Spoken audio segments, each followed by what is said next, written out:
No, I'm Not Human is a fascinating indie horror game developed by Scariest. You play as a person who is trapped in a world where the sun has made going outside during the day dangerous. And worse yet, people are emerging from the earth and killing the people on the surface. They're called visitors, as they visit you at night, and you have to decide if the person knocking on your door is a normal human, desperately trying to escape the sun and the visitors, or if they're a visitor themselves. Each day you learn more about the outbreak of visitors on the news. You can order food and check the people you're allowed in to see if these show signs of being a visitor. Each night, people will knock on your door, and you'll be able to ask them questions to see if their vibe is off. If you determine that they are human, you can allow them in. But if you have normal people and visitors in the same house, the normal people will be killed by the visitors.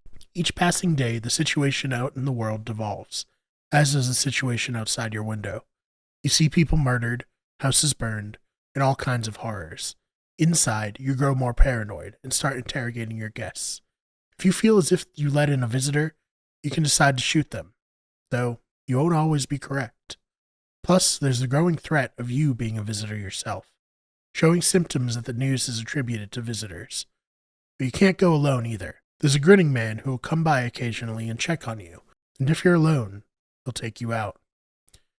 So there's safety in numbers, but some of those numbers might be a threat. I played through the game a few times and got very different endings. Without spoiling anything, there are a few different endings, so while the game takes only about 90 minutes to complete, or less if you make poor decisions, there's plenty of reason to go back and play to see if you can change your fate and make it through the hot days and cold nights. I look forward to going back to this game and trying to get all the different endings.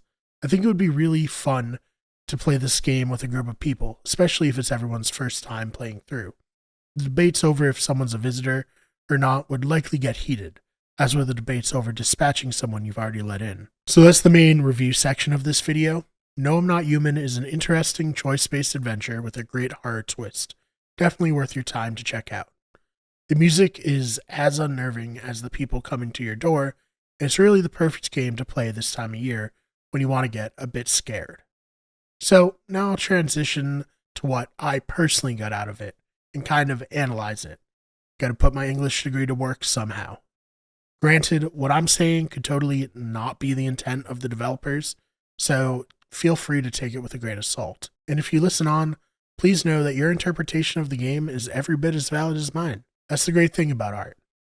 So to me, this is one of the first great pieces of art to come out of the pandemic without it being exactly about the pandemic. It hits all the beats that real life went through during that time.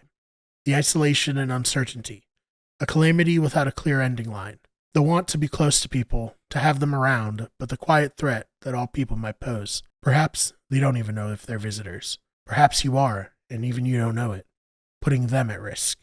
Same as carrying a potentially deadly virus. You stay home, helpless to change the course of things going on outside. You can only watch the news as more horrors are revealed. In our time, mobile freezers carrying the bodies of the dead, since the hospital morgue is overrun.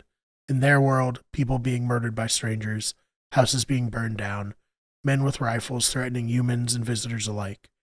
New symptoms being named by the people on the news that could also be written off as normal things. Is my throat sore because I'm infected, or is it just allergies?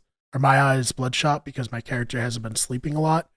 Or did I turn into a visitor? I found this game to be particularly compelling, and the developer is extremely talented at capturing the feeling of those moments without retreading them entirely. Like I said, this could not even be their intent, and I could be putting my own feelings into it. Regardless, that's a good thing. It means that this piece of art moved me. It has kept me thinking about it long after I opened the door for a stranger for the final time in the game.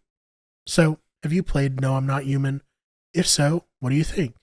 Do you agree with my interpretation? And if not, what's yours? I'd love to hear from you in the comments. Thank you so much for checking out this video. If you enjoyed it, please subscribe. We have new videos coming out every single week, as well as streams. This is the main channel, of course, where you get everything. We also have our spin-off channels, which include Those Fake Nerds for nerd and pop culture news, Wicked Sports for sports news, Better Radio for all of our podcasts, and if you're in the mood for a scare, and likely if you're at this point in the video about No, I'm Not Human, you probably enjoy horror, check out our newest channel, Wicked Scary, where we cover urban legends and cryptids. Thank you so much for watching, and I will see you in the next one.